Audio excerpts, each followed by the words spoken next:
না শিশা ধরো বলো। আমি আর আমার ছোট ভাই আছে, মানুষে আমগর দুই বাইরে দেয় উদাহরণ দেয় তাগর পোলা পান রে যে অগর মতো হইতে পারস না, অন্য পোলার মতো হইতে পারস না।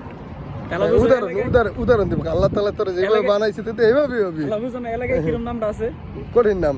তুই যে মাদ্রাসাতে পড়ে আছে এরকম নামই করস, তো চেহারা মাশাআল্লাহ দিলে নূর আছে। কিন্তু অনেক ফোন আমি যে ভিডিও বানাই দিতেছি কিন্তু আমরা ভাইরাল করে দেব। বিষয়টা হচ্ছে যে একবার ভাইরাল, আমরা মোটামুটি অনেকদিন রুমের মধ্যে বন্দী ছিলাম।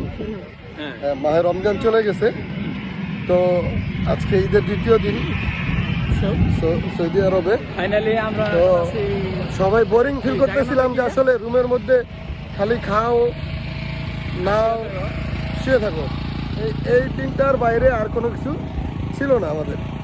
তো আমরা সবাই চিন্তা করলাম যে একটা দিন অন্তত বিকালবেলা একটু ঘুরতে বেরোই।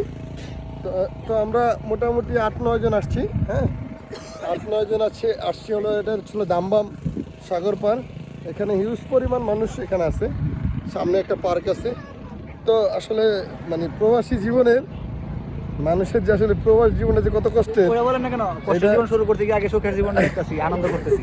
কষ্টের জীবন শুরু করব মানে আল্লাহ তাআলা সবাইকে কবুল করুক।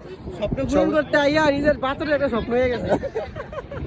আল্লাহ তাআলা কবুল করুক এবং সবাইরে ভালো একটা স্থানে নিয়ে যাক। তো বিদেশ আপনারা অনেকে মনে করতেছেন যে আমরা কথা বলতেছি, দুষ্টামি করতেছি, অনেক মজা পাইতেছি, কিন্তু এটা হচ্ছে মানে বন্দি জীবনের আড়ালে। ধরেন আমি গত 10 দিন হয়েছে আসছি সৌদিতে। তো 10 দিনের মধ্যে আজকে সেকেন্ড দিন যে এই রুমে যারা ছিলাম তারা মোটামুটি আমরা এক রুমে 30 জনের আছি। 30 জনের মধ্যে প্রায় 9 জন আমরা বাইরে আসছি ঘুরতে। তো বোঝেনি তো আনন্দটা কীরকম হয়। বাংলাদেশে থাকলে তো বন্ধু বান্ধব আত্মীয় স্বজন এদের নিয়ে আমরা ঈদ করতাম, একটা জায়গায় ঘুরতে যেতাম, একসাথে খাওয়া দাওয়া করতে পারতাম। কিন্তু বর্তমানে আমাদের খাওয়া দাওয়া হচ্ছে যে আমরা যে কয়জন রুমে থাকি এই কয়জনই আমরা পাক করি, এই কয়জনই আমরা খাই, এই কয়জনই আমরা ল্যাপ মুড়া দিয়ে এসির নিচে ঘুমাই।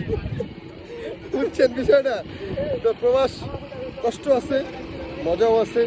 মজাটা হচ্ছে বছরে একটা দিন আসে এইটা, আর এমনি কষ্ট সারা বছর কাজ করতে হবে। তো সবাই আমাদের জন্য দোয়া করবেন ইনশাআল্লাহ, যেন আল্লাহ তাআলা আমাদেরকে ভালো একটা স্থান দান করেন, ভালো একটা কর্মজীবী দান করেন, যাতে আমরা প্রবাসে কষ্ট ভুলে কিছু আর্ন করে বাড়িতে পাঠাইতে পারি। এটাই হচ্ছিল আমাদের সকলের কামনা। সবাই ভালো থাকবেন, সুস্থ থাকবেন। আসসালামু আলাইকুম।